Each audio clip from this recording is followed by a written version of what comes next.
ब्रह्मा जी बोले, मधुसूदन, जो मनुष्य भक्ति पूर्वक सूर्य देव का मंदिर बनवाता है वे अपनी 7 पीढ़ियों को दिव्य सूर्य लोक प्राप्त करा देता है। सूर्यदेव के मंदिर में जितने वर्ष पर्यंत भगवान सूर्य की पूजा होती है उतने 1000 वर्षों तक वह सूर्य लोक में आनंद प्राप्त करता है। जिसके घर में अर्घ्य, पुष्प, चंदन, नैवेद्य आदि के द्वारा भगवान सूर्य की विधि पूर्वक आराधना होती है वे चाहे सकाम हो या निष्काम वह सूर्य की साम्यता प्राप्त कर लेता है। भगवान सूर्य में अपने मन को लगाकर जो व्यक्ति अत्यंत सुगंधित मनोहारी पुष्प, विजय तथा अमृत आदि नामक धूप, अत्याधिक सुगंधित कपूर आदि के विलेपन का लेप, दीपदान, नैवेद्य आदि उपहार भगवान सूर्य नारायण को प्रतिदिन अर्पण करता है वे अपनी अभीष्ट इच्छा प्राप्त कर लेता है। यज्ञ अधिपति भगवान भास्कर यज्ञों से भी प्रसन्न होते हैं, किंतु धनवान तथा लोक संचयी मनुष्य बहुत से संसाधनों और नाना प्रकार के संभारों से युक्त एवं विस्तृत अश्वमेघ तथा राजसु यज्ञ आदि यज्ञ संपन्न कर पाते हैं। इसलिए यदि मनुष्य भगवान सूर्य की भक्ति भाव से दूर्वा अंकुरों से भी पूजा करते हैं तो सूर्यदेव उन्हें इन सभी यज्ञों के करने से प्राप्त होने वाले अति दुर्लभ फल को प्राप्त प्रदान कर देते हैं। सूर्यदेव को अर्पित करने योग्य पुष्प, भोज्य पदार्थ, नैवेद्य, धूप, गंध और शरीर में लगाने वाला अनुलेप्य पदार्थ, भूषण और लाल वस्त्र जो भी उपहार तथा भक्ष्य फल हैं वे सब सूर्यदेव के अनुरूप होने चाहिए। उन आदिदेव यज्ञ पुरुष की आप यथाशक्ति आराधना करें। भगवान सूर्य के मंदिर में जो चित्रभानु भगवान दिवाकर को तीर्थ के पवित्र जल, गंध, मधु, घृत और दूध से स्नान कराता है वह स्वर्गलोक के समान मधुर दूध दही से संपन्न हो जाता है अथवा शाश्वत शांति को प्राप्त कर लेता है। अनेक विधेय वंशीय जनक नाम से प्रख्यात राजा और हे वंशी निरपति गण भगवान सूर्य की आराधना से अमृत को प्राप्त हो गए हैं। इसलिए आप भी विधि पूर्वक उपासना से भगवान भास्कर को संतुष्ट करें। इससे प्रसन्न हुए भगवान सूर्य शक्ति प्रदान करते हैं। विष्णु ने पूछा, ब्राह्मण, भगवान सूर्य उपवास से कैसे संतुष्ट होते हैं? उपवास करने वाले भक्त के द्वारा इनकी आराधना किस प्रकार की जाए इसे आप बताइए। तो ब्रह्मा जी ने कहा, जब भोगपरायण व्यक्ति भी धूप, पुष्प आदि उपचारों से भगवान सूर्य की तन्मयता पूर्वक आराधना कर कल्याण प्राप्त कर लेता है तो फिर उपवास परायण व्यक्ति यदि आराधना करता है तो उसके कल्याण के विषय में क्या कहना। पापों से दूर रहना, सद्गुणों का आचरण करना, संपूर्ण भोगों से विरत रहना, यही उपवास कहलाता है।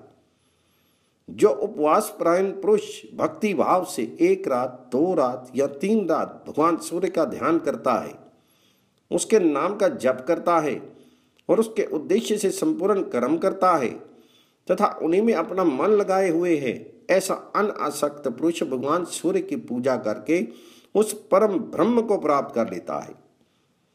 जो मनुष्य किसी कामनावश अपने मन को भगवान सूर्य में लगाकर ध्यान पूर्वक उनकी उपासना करता है वे वृषभ ध्वज भगवान सूर्य के प्रसन्न होने पर उस उद्देश्य को प्राप्त कर लेता है।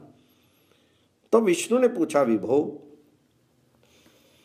ब्राह्मण, क्षत्रिय, वैश्य, शूद्र तथा स्त्री आदि सभी संसारिक पंख में फंसे हुए हैं, उन्हें सुगति कैसे प्राप्त हो?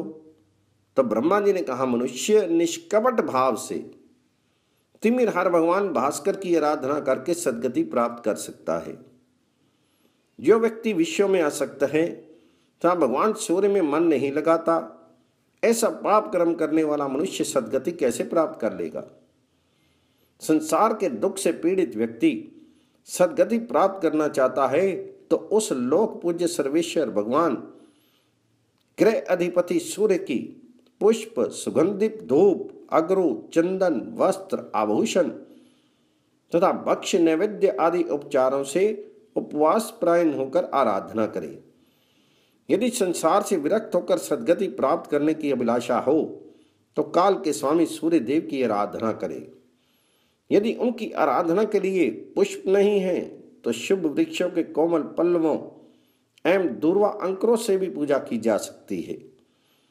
अपनी सामर्थ्य के अनुसार पुष्प, पत्र, जल तथा धूप से भक्तिपूर्वक भगवान भास्कर की पूजा करके वे अतुलनीय संतुष्टि प्राप्त कर सकता है। सूर्य देव के लिए विधिवत एक बार भी किया गया प्रणाम 10 अश्वमेध यज्ञ के बराबर होता है। 10 अश्वमेध यज्ञ को करने वाला मनुष्य बार बार जन्म लेता है, किंतु सूर्यदेव को प्रणाम करने वाला पुनः संसार में जन्म नहीं लेता। इस प्रकार भक्तिपूर्वक जिसके द्वारा विधि विधान से भगवान सूर्य की उपासना की जाती है मैं उत्तम गति प्राप्त करता है। उन्हीं की आराधना करके मैंने संसार पूज्य इस ब्रह्मत्व को प्राप्त किया है। आपने भी पहले उन्हीं सूर्य देव से अपनी अभीष्ट इच्छाओं को प्राप्त किया है। भगवान शंकर भी उन्हीं की आराधना से ब्रह्म हत्या से मुक्त हुए। भगवान दिवाकर की आराधना से किन्हीं मनुष्यों ने देवत्व, किन्हों ने गंधर्वत्व और किन्हीं विद्याधरत्व प्राप्त किया है। लेख नामक इंद्र ने 100 यज्ञों द्वारा इन्हीं भगवान सूर्य की आराधना करके इंद्रत्व प्राप्त किया। इसलिए भगवान सूर्य के अतिरिक्त अन्य कोई देव पूजनीय नहीं है। ब्रह्मचारी को अन्य देवों की अपेक्षा अपने श्रेष्ठ गुरु भगवान भास्कर की ही आराधना करनी चाहिए, क्योंकि वे यज्ञ पुरुष विवस्वान भगवान सूर्य श्रद्धा पूज्य हैं। स्त्रियों के लिए पति के अतिरिक्त विभावसु भगवान सूर्य देव ही पूज्य हैं। ग्रस्त पति के लिए भी गोपति अंशुमान ही पूजने योग्य हैं। वैश्यों को भी तमोनाशक सूर्यदेव की पूजा करनी चाहिए। सन्यासियों के लिए भी सदैव विभावसु ही ध्यान करने योग्य हैं। इस प्रकार सभी वर्णों तथा सभी आश्रमों के लिए चित्रभानु भगवान सूर्य नारायण ही उपास्य हैं। उनकी आराधना से सद्गति प्राप्त हो सकती है।